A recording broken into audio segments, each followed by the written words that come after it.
because I was in that state, I was able to experience this beautiful being in all that he was, in all the pain, in all of the anger, in all of the sadness. I was in a state of pure bliss and joy because of it, because I was acknowledging at the deepest of levels that this is what it means to be human. This is what it means to be in a state of not emotional love, but beingness of love. Welcome to the Cosmic Love Antenna Podcast. This podcast is meant to encourage you to connect within so you can share your light with the world. And now, here's your host, Harrison Meagher. Welcome, beautiful beings, to another episode of the Cosmic Love Antenna. This is your weekly installment of your inner connection to your outer expression, where I, your host Harrison, set the intention of pulling back the layers, restricting health, alignment, and love. And today you found yourself once again on a solo-sode with just me here early morning here in Australia, recording an episode for you, but a bonus Q&A episode. I think it's the third one I've done now, strictly with just your questions, your concerns, the things on your beautiful hearts. And today I'm going to break some of these powerful queries and questions that you have down, right, in all the ways, and go deeply into the different areas that they dive into. And I'm excited to move through this with you today. Before I get into it, as always, remember that if you get some value out of this beautiful conversation today, you can share it with a loved one that you know. When you get to share this episode, it helps us build this show. So think of someone, a friend, a family member, someone that you're connected to that can really get value out of this kind of conversation. Remember, we are used to what we are used to, and we don't know what we don't know. So who knows what will happen when you share these episodes? Much like the same thing when you leave reviews. When you leave reviews on Apple or Spotify, you expand this show as well. And don't forget that now you can join the Cosmic Love Antenna Facebook group to join more of a tribe and family around this ever-expanding platform and conversation. All right, let's get into it. I want to give an overview of some of the topics I'm going to hit today, because remember, I really value your time here on the podcast. I know that we live in a world where there's so many things to be doing all the time. So I want to let you know what is ahead. I'm going to be talking about here today. I'm going to be talking about soulmates and attracting love. I'm going to be talking about my deepest experience of that love word, overcoming negative thoughts, a third eye deep dive, getting into the feeling of the heart, and a bit more.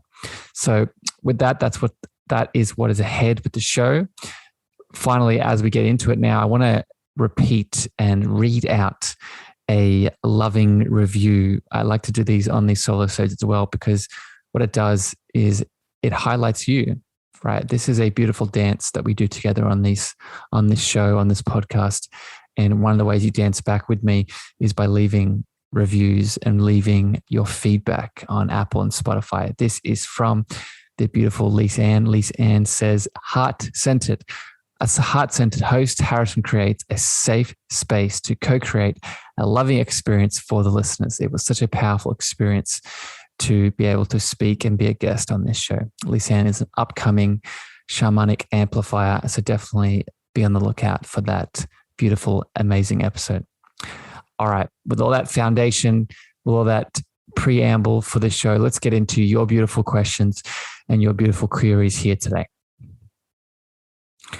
All right. So the first question here is from the majestic Ebony. And Ebony asks very simply, soulmates, twin flames, all the goodness. Can you break this down for me? So the soulmate conversation, and I'm going to lump them together, soulmates and twin flames. Depending on who you talk to, there is a difference. But just to make this simple, I'm going to explain this from my perspective, as always, my lens, my experience, and I'm going to lump them together. And where I want to start is a little bit of an understanding of the soul's journey, how the soul moves from the oneness, from God, from divine, to you as the beautiful expression that you are in this moment listening to this episode. The reason that we need to understand this, because this helps us understand what a soulmate is. We can either theoretically understand or maybe even embody this idea that we are all from one source. Okay, that source for you is God, Allah, divine, the quantum field, the universe, whatever your name is for it. The thing that it all has in common, they all have in common, is oneness, is a one source. From that one source, we then expand outwards. I would call it God breathes out in groups, right? Starts as a divine source group, then moves into a monadic group. Monadic just means unity, and then moves into a higher self group or an oversouling group, another name for it. And then each oversouling group moves into unique soul expressions. So without going into the deep end of all of that here today, what this shows is that we are all part of collectives. We're all part of different groups or soul families. How this connects to a soulmate or a twin flame is that we all have these groups. We all have these aspects, these parts of our oversouling or higher self group or our monadic group or our divine self, divine source group. When we're talking about a soulmate is a remembering of a fraction of you. Let me say that again. A soulmate is a remembering of a fraction of you. You are one soul expression. The soulmate is another soul expression of your bigger group or collective. The reason that this is important, the reason that this understanding can help you with the soulmate is that this connection is inside of you already. This connection is there waiting to be pulled back and dived into. So it's less of and I say this because myself included for a while, a lot of people are looking and searching and moving outside of themselves, doing all of this work to make it happen or to track down this beautiful being that is your soulmate. And it's really the opposite. It's an inward journey. When we go through the layers of self that bring us back to our center, a side effect of that is attracting soulmate or soulmates, plural. So that's a very important understanding. But let's take this in a more actionable way. So with that understanding that you have to go inwards to attract the soulmate that you deserve, how can you funnel this just through the sort of romantic lens that I'm sure most people view a soulmate through? Well, now what you can do is you can start taking action and manifesting a soulmate, much like you would manifest money or manifest, a business or manifest a item that you wish. It's because it's the same thing. It's coming from the same source. It's coming from the same inner exploration. So just like you would manifest a holiday or manifest business opportunities, let's do the same thing with a soulmate, right? One of the ways that I practice this is through Mr. Yogananda's soulmate prayer. I would highly recommend people look into Yogananda's soulmate prayer, but it goes as follows. Bless me that I choose my perfect soul companion according to the laws of perfect soul union. Bless me that I choose my perfect soul companion according to the rules of perfect soul union. With this, you're also placing your hands on your heart, on your soul. And then after you repeat that very quick little affirmation and prayer, you then state what you are bringing to the relationship. Right? This is very important because what is the soulmate? As I just explained, the soulmate is a fraction of you. So if you bring yourself fully to the partnership, to the relationship, now you're asking the universe or this other part of your soul family to show up. You've showed up fully. You've completed your part of the equation. And now you're asking the other expression to do the same. So after repeating that little affirmation, then you say, what are you bringing? Right. So for example, I would say, what I'm bringing to the relationship is someone who has his own business and is financially stable. I'm bringing to the relationship someone who prioritizes his spiritual health and his spiritual gifts. I'm bringing to the relationship someone who prioritizes his physical stability and his physical well-being. I'm bringing to the relationship someone that enjoys nutritional sustenance and filling his body full of vital organic food on a day-to-day basis. Right? These are just experiences, examples from my life, but ask yourself, what do you want to be reflected in the thing that you are attracting? That is what you bring. After the prayer, after the affirmation, say that list. It could be as short or as little as you desire. And this is how you attract and you bring in that soulmate. Hope that helps. Hope that gives a bit of clarity around that. And something that I'm currently working on myself. So let me know how that goes, beautiful being. All right, let's move it on to the next question here. The next question is from the powerful Damien, and Damien asks, what has been your greatest realization in life for the connection to love? Does that make sense? What is the event so I can hopefully tune in and listen to it? Thank you for the question, Damien. And I had to dive into this one a little bit and really sit with, because there's been a few, but I wanted to leave one that was really impactful. So the one that comes to mind is as follows.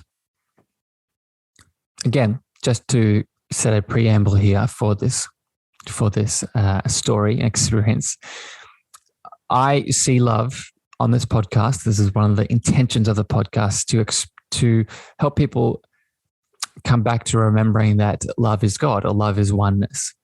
Okay, so love is unconditional in nature.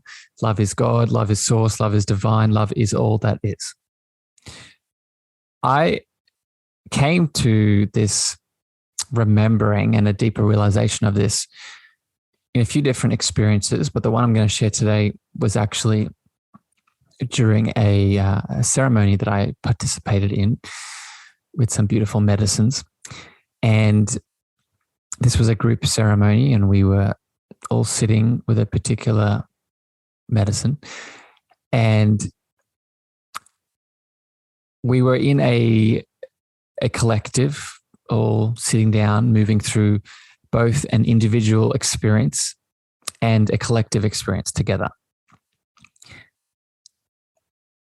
And during this, it went for a good 6, 7, 8 hours, the experience. During this experience, a lot of things occurred.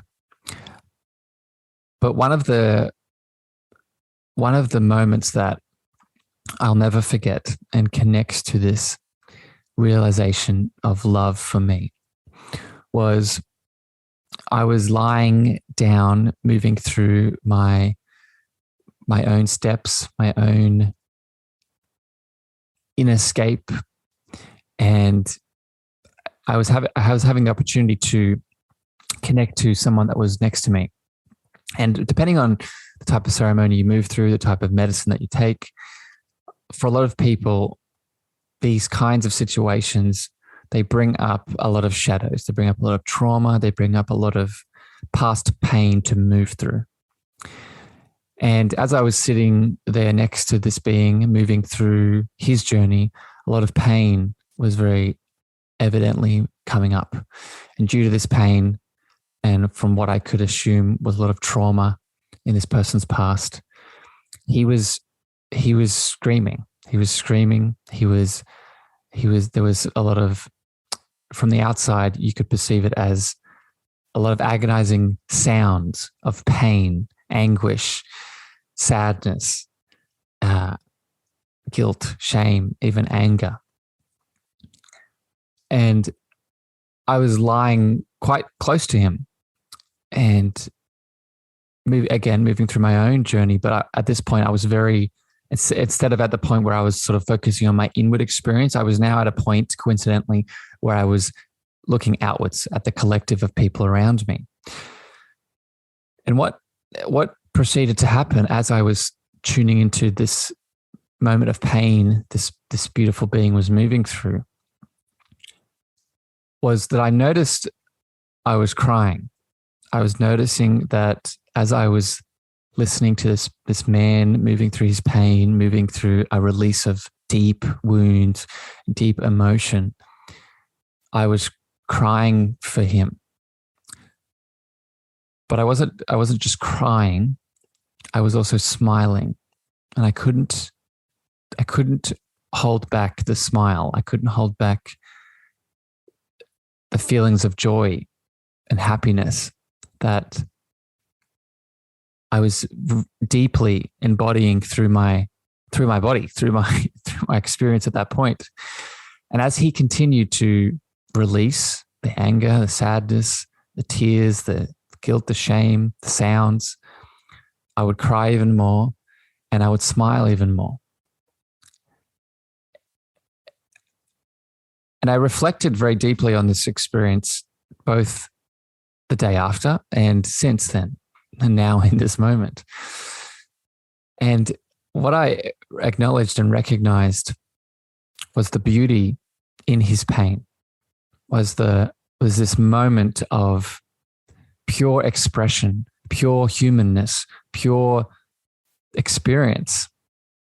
Because what did I just sort of set as the foundation of this question? I said that God is love, but God isn't just love. God is unconditional love. God is all of the things that we experience in this life because God wants all of it. God wants to experience the spectrum of not just happy and pleasurable and joyous, but God wants to experience the pain, the anger, the sadness, the guilt, the shame, because that is unconditional.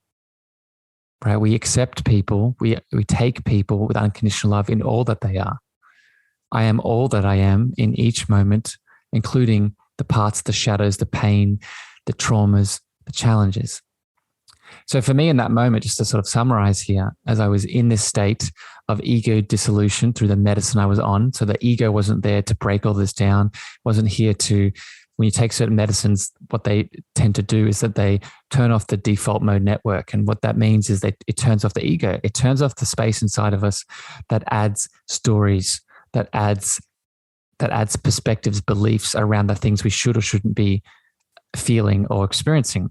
Because I was in that state, I was able to experience this beautiful being in all that he was, in all the pain, in all of the anger, in all of the sadness. I was in a state of pure bliss and joy because of it, because I was acknowledging at the deepest of levels that this is what it means to be human. This is what it means to be in a state of not emotional love, but beingness of love. And that was all I could see in that moment. And I'll never forget it. So that's what comes up for me, Damien, when you ask that question.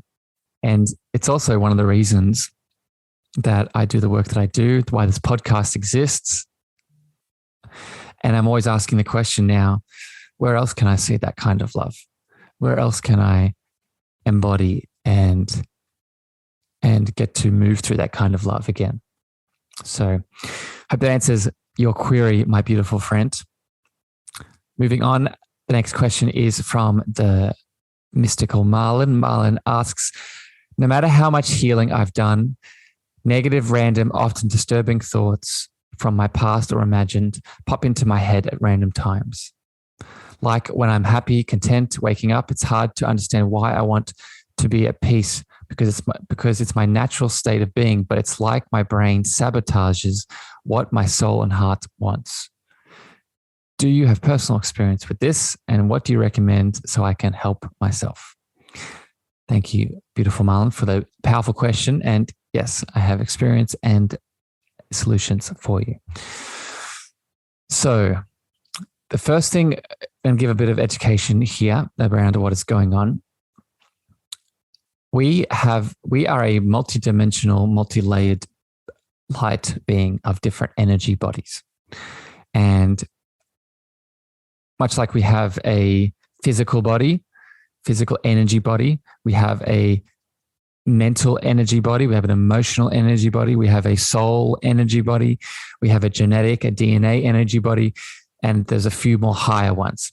But the point that I'm making and why I'm explaining this is that you have different, much like your chakras, you have different energy bodies that hold different types of energy, different types of aspects and elements that we need to break down.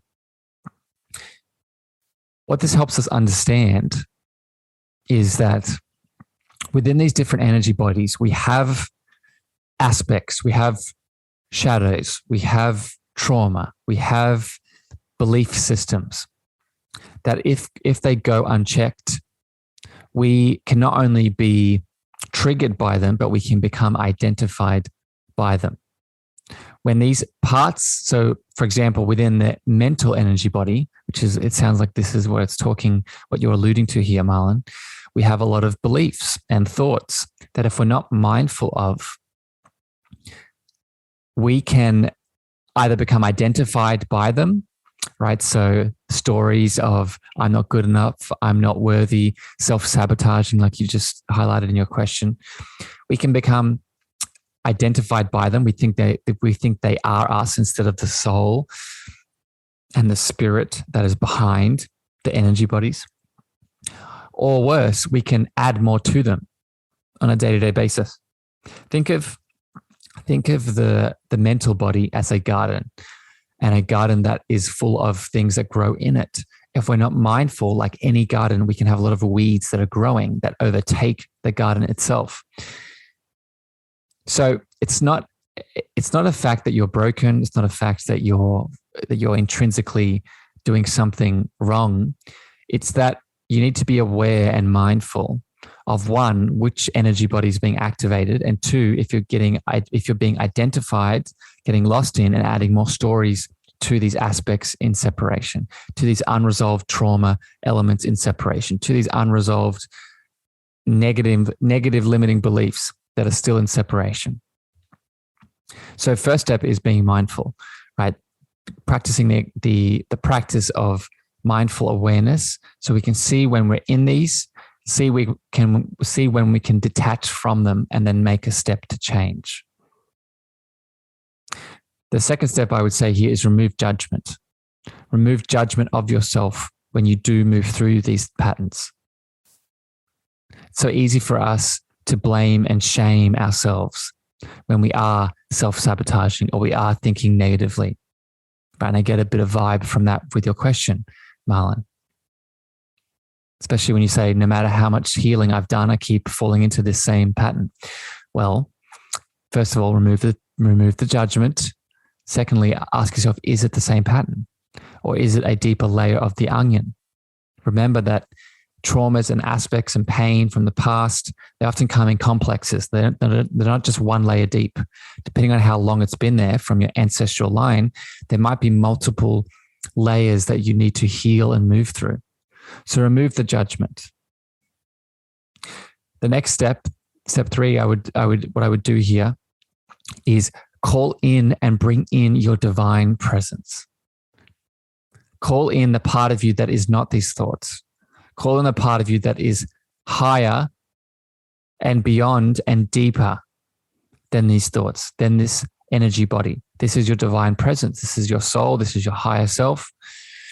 Call that in. Very practically, right? You could say, I call in my divine presence.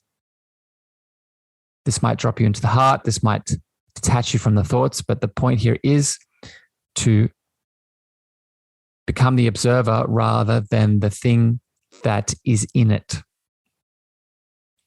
Once we've done this, the last step I would take is invite. So don't just spiritually bypass. This is where people can forget the next and last step, the most important step to take. We could call in that divine presence. We can get to that higher realm and higher experience, but then we don't go back to the thing that caused the negativity, the trauma, the pain, the trigger in the first place. So now go back Go back with your connection to source, your divine presence, your connection to your heart, your love, and invite the aspect, the negative thought, the trauma, the pain, the trigger, the reacting in a child, the abandoned or rejected element of yourself, and invite it with loving acceptance and forgiveness back into your heart of oneness. So now what we are doing is we're taking that part, that element that's in the mental energy body, that's in separation, that's causing a trigger, causing the constant overthinking, causing the disturbance, the negativity. Now we're bringing it back into the heart so it can be healed. And when you ask if I have personal experience with this, Marlon, on a day-to-day basis, this is what we would call shadow work in many ways, right? I'm constantly, whether it's on Clubhouse, whether it's with family, whether it's with friends, whether it's on Instagram, I'm always taking note of the triggers and the negative thinking and the thought patterns that disconnect me from my place of contentness and peace. And I see it as a beautiful moment because I see it as, oh, this is more for me to heal. This is more for me to love all that I am. All right. So I hope that helps, beautiful being. And I hope that gives a bit of guidance with sort of what to do in this same experience. All right. Next question here is from Carla. Carla on Instagram. Carla asks, I sometimes get a fluttering sensation on my third eye. What could this mean? Is this maybe my guides? All right. So good question, Carla. A quick recap of what the third eye does, what it helps us do. The third eye, in most instances, helps us see beyond the physical, right? It is our mystical seeing. And it is also the gateway to many of our clair senses, right? Not just our clairvoyance, which is that spiritual seeing. It's also our clairaudience, our clairgustus, our taste, our clair feeling, our clairsentience, our clair empathy, all the clair senses. So with that understanding, with this fluttering, Carla, I want you to ask these three very important questions to start narrowing down what this third eye sensation could mean for you. Because I could give you very generic things here, but that's not the right answer. The right answer is your unique expression. Your third eye is going to give you signs, give you symptoms based off your unique individualized path. So we must learn to use the tools that optimize and enhance that path. So the questions I would ask is when, where, and why. When, where, and why. When does that third eye flutter? Does it flutter when you're in your business? Does it flutter when you talk to your dad? Does it flutter when you are around friends? Does it flutter when you're on Clubhouse? This is going to give you a very specific clue. Where does it flutter? So not just throughout the day, but again, location-wise, different settings, different places, different spaces will bring up more attention. And finally, why? Ask, why is the third eye giving you this sensation? Not just what is going on, not just what it's connected to, but what is the deeper meaning here? Why right now, maybe based off some relationship challenge, maybe based off a transition in your business, maybe based off some health elements that you're moving through, your third eye is going to connect to that as well. Ask yourself, what am I not seeing? Very important with the third eye. Ask yourself, what part of me is being supported by me not seeing? So not just asking, what am I not seeing? Asking, what part is staying alive or staying in the focus or staying in the emphasis by me not seeing something? Because that's when your third eye is going to flutter. It's going to get your attention, right? Because it helps you see beyond the physical. So we have to ask ourselves, remember, going back to what I was saying before with the thought patterns and the beliefs, there are aspects inside of us that are still in separation that are supporting resistance, right? Supporting separation, because for a long time, those aspects, they served a purpose in separation, right? If I have an aspect, for example, that is around abandonment, but that aspect, a story was created due to that abandonment, that if we're in this state of a rejection or abandonment, I'm now safe, right? Or it was connected to my attachment style. This wound of abandonment or this wound of rejection is also connected to my attachment style to my caregivers, even though it's not secure.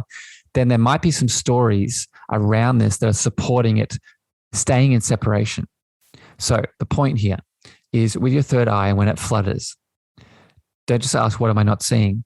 Ask that which you are not seeing that is supporting the existence of something that may not be serving you. That's a big one. Right. And this is, again, goes back to shadow work, goes back to those aspects, the karma, the trauma from the past. Finally, going back to the guide piece, instead of asking me the question, beautiful Carla, is this a guide? Is this my guides? Do you know who's even better to ask about your guides? Your guides.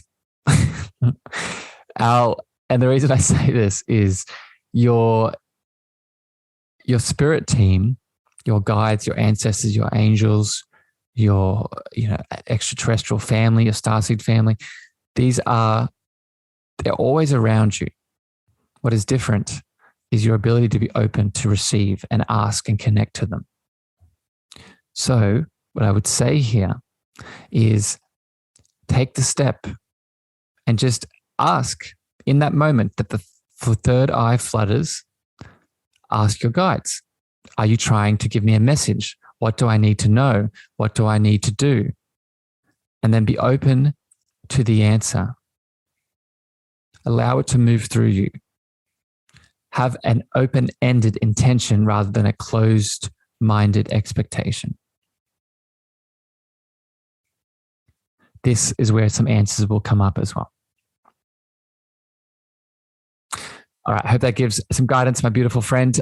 Let's move on to the next one here. The next one is from Ashton again. Ashton is a reoccurring question requester here on these podcast Q&As. I love it. Thank you, Ashton, for always being a beautiful supporter of this platform. The question is, tell me how the right side of the brain is more linked to the spirituality and our intuition, and our left side of the brain is more connected to our logical and ego and earth-anchored body. Do people who find a balance have a different experience than people who just activate their right side and solely focus on that piece? So, good question, my beautiful friend. So the short answer to this question is yes. Yes to, is there a different experience with someone who only activates one side of the brain or one side of our beingness? I would actually say this goes beyond a brain element, the left and the right side of the brain. I would actually say this connects to the yin and the yang and the divine masculine and divine feminine. Right? That's what connects. That's what really the right side of the brain being that intuitive spiritual, and that left side being the logic masculine, right? There is a feminine and masculine divine energy within inside of us that connects to these.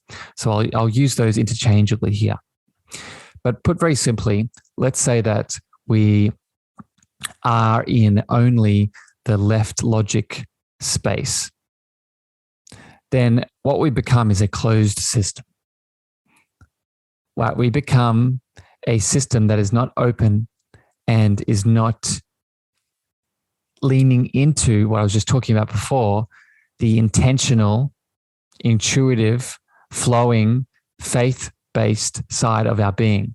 Because if we are only in our logical thinking mind, we are probably spending a lot of time, plot twist here, thinking, right? Based off our thoughts, based off our beliefs, right? Our beliefs are thoughts that we keep thinking. And inherently, a belief system, which we stay within, is closed. So just by the nature of that definition, if we are only in our left logic thinking state, we are closed. We are closed to what we know, and what we know is what serves us. And that might serve us in the short term, but I'm sure, as many of you listening realize, it is always also the unknown, the unexpected, the mystical, spiritual expanse outside of the unknown, outside of the known into the unknown, that gives us answers, helps us heal, helps us step into the beyond, into our potential. I would also say, though, that there are challenges by being only in the right side, right? Only being in that intuitive, open, in that unknown state. Because if we're only in that intuitive, open, unknown state, then I would equate this to many people who ask me about spiritual awakening and the spiritual journey. This is what people fall into, the trap of only going to the spiritual heights, only going to the intuitive, floaty, mystical, starry heights, which are beautiful and we need to be there. But then they lose their groundedness. They lose their footing.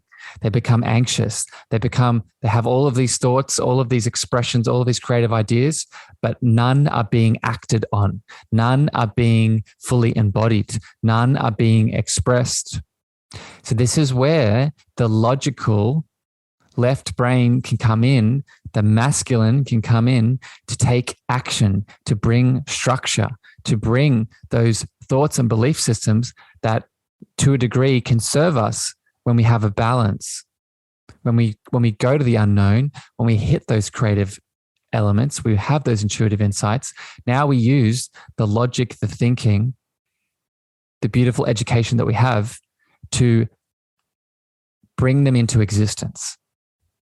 Right? To embody them, to ground them, to take a step forward. That is what we want. We want the balance here.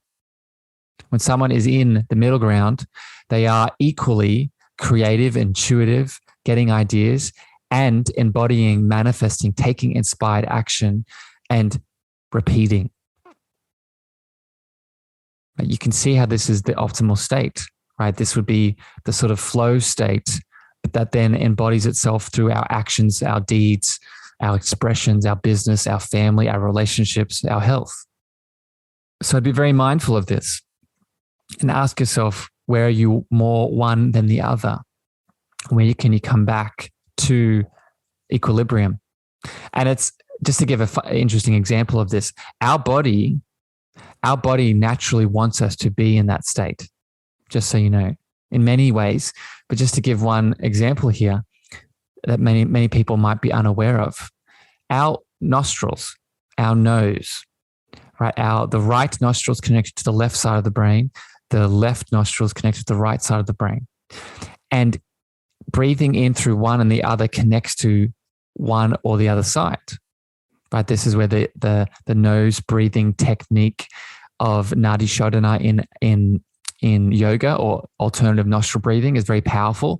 Right? When we breathe in, close the right nostril, breathe into the left, hold it, breathe out through the right, and then breathe into the right, close the left, and then breathe out through the left. Alternative nostril breathing, why does that work? It's because each nostril is connected to the other side of the brain. But the cool thing is that throughout the day, our body is autonomically, and in the background, filtering air through both of these different nostrils at different stages. You'll notice it throughout your day. You might have one blocked more than the other. This is why. It's because our body innately wants to be in that balanced state, and it's mindful of where it's too much, where you're too much in that sympathetic versus parasympathetic, or you're too much in that parasympathetic versus sympathetic.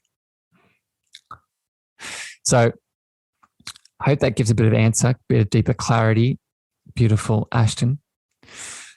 And with that, I'm going to flow on here to our last question from the powerful Katie.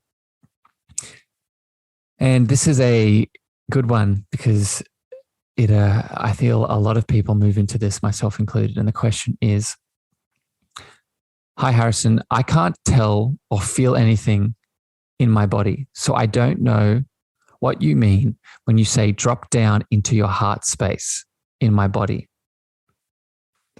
So good question. And just for people that maybe haven't heard me say this, I speak to this a lot. The longest journey we'll ever take is from the head to the heart. And when we want to get out of that thinking mental body or that energy body, like I was speaking about before, one of the ways we can start to do this is dropping into the heart. But what if you're in Katie's situation where you don't feel the body and you can't feel that dropping, that sensation into the heart space? Well, first thing I would say is I would ask if you're taking any kind of medications. And I'm not here to say stop any medications that you're taking, but often with pharmaceutical prescriptions, many of the side effects of certain antidepressants, certain gut healing medications are a numbing effect. So I would work with your doctor, your practitioner, if this is something you're on, and ask about this, because this is a side effect of not being able to feel into the body. But let's say that's not a challenge. What I would encourage you to do, Katie, is go back to listen to my episode where I talked about the difference between thinking, feeling, sensing, and intuiting. And the reason this is important to your question is just because we can't feel our dropping into the heart doesn't mean we can't drop into the heart in other ways. And what I would encourage you to do, Katie, is visualize the dropping into the heart. Even if you can't feel it, I want you to visualize what it looks like to be in that heart space. Remember that where our thoughts go, energy flows. Our power of visualization, this is why I do so much work around this with clients that people come to see me, is beyond powerful, right? When we can visualize dropping into the heart and what our heart looks like, what our heart feels like, it's just as powerful as if we could actually feel it. And often what happens is the feeling comes as a side effect of the visualization. So imagine it, right? Imagine light, imagine warmth, imagine actually, what I do is I imagine my spirit, my energy body, or a little version of me actually dropping into that heart, right? And being in something I call the heart temple. Right, so what does that look like to be in your heart temple? Allow yourself to visualize, be creative. Another element here to be mindful of in terms of not being able to feel the body and go inwards is you might be in a hyper fight or flight response due to trauma, due to pain from the past, due to stress, which most of us are in. So we must realize that before we can start going inwards, we need to make ourselves feel safe. We need to move out of that fight or flight into that rest and digest. So cultivate an environment, cultivate mothering yourself, cultivate making yourself feel safe before you take that step to feel the heart, to feel the healing, to feel the deeper expressions of self. Because when you can do this, now you're reparenting, right? Now you're giving yourself the beautiful opportunity to feel safe enough to do the work that needs to be done, right? And if you can't do this, this is where another person comes in. This is where a powerful coach, a doctor, a therapist, someone that you feel called to can create the container for you to feel, for you to visualize, for you to do the healing, right? The amount of times that I've had clients come to me and they say, I can't visualize, I can't meditate, I can't see the things. But then when I create the container for them to feel safe, to feel supported, to feel seen, to feel energized, then they start experiencing, then they start seeing, then they start feeling, then they start releasing and expressing and healing. Right? So do not underestimate the power of holding space for someone else and what that can allow you to do. You're not broken. You're not something that needs to be fixed. You just need to remember what you are. And sometimes this can be reflected through the love of another. Hope that helps. Beautiful, Katie. And with that, that's all the questions I have today in this short little bonus Q&A episode. Hope that brought you some clarity, brought you some insight, powerful beings. Thank you for asking your beautiful questions. I'll be back in probably another month's time for another Q&A. So what you can do is if you enjoyed this quick bonus Q&A today, you can add your questions to me via Instagram. You can also leave them in reviews on Apple and Spotify. I would love to have your feedback and your questions for future episodes. I would also recommend try out some of the things I talked about today and let me know how they go. Right? Reach out to me. I'm always open to hearing how not just this podcast impacts you, but the lessons that you've learned and how it's changed and impacted your life. Right? So take action. Don't just listen to what I'm saying, but take action. Right? Share this episode if you got some value with someone that can also take action with you, family, friends, or lovers. And if you're realizing that these things resonate, but you still need support, right? You can't do this yourself. like I was just saying with Katie, then realize, one, you don't have to, but two, you deserve to seek support. You deserve to seek your reflection of love in another. So that is where I can come in. Reach out to me if you want to do some coaching, and I can walk you back home to your loving light, right? I can help you as a spiritual being that you are, move through emotional baggage, move through trauma, move through this inner disconnection so you can come back to the truth of what you are. So reach out to me, DM on Instagram, Clubhouse, emails, all be in the show notes. But until then, beautiful beings, I wish you a wonderful evening, morning, afternoon, wherever you are in the world. And I'll catch you next time here on the podcast and the Cosmic Love Antenna. Bye, everyone. Thank you for listening to the Cosmic Love Antenna podcast. We hope you enjoyed. Be sure to follow Harrison on Instagram, Twitter, and Clubhouse at Harrison Meagher. That's Harrison, Meagher.